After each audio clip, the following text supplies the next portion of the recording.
सकाळी रानात निघालो होतो तेवढ्या छोट्या भेटला आणि म्हणला मला शाळेत सोड. मग काय पहिल्यांदा त्याला गाडीवर घेतला आणि शाळेत सोडून आलो आणि तिथनं गेलो थेट विहिरीवर मोटर चालू करायची होती म्हणून. मग काय विहिरीवर गेलो आणि मोटर चालू केली.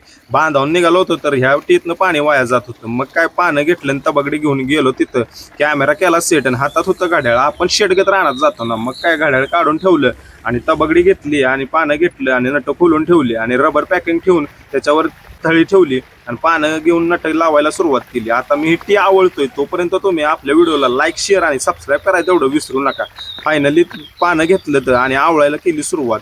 कान कान कान सगळी नट आवळून टाकली तर आणि चालू पाण्यामध्ये आवळणं म्हणजे टेक्नॉलॉजी. फायनली डन केलं आणि तिथनं दुसऱ्या बांधावर निघालो होतो तर ह्या टितनं पण भरपूर जात होतं. ही पण पाक बंद केलं. तेव्हा कुठं आपल्या पाटाला पाणी मोठं आलं आणि मोठं पाणी बघून मला समाधान वाटलं की आता बाबा आपलं लवकर पाजून होईल. आता भावाला म्हटलं तू पाच पाणी म्हण गाणी, तोपर्यंत रान पेते आपलं पाणी, तोपर्यंत घ्या काळजी.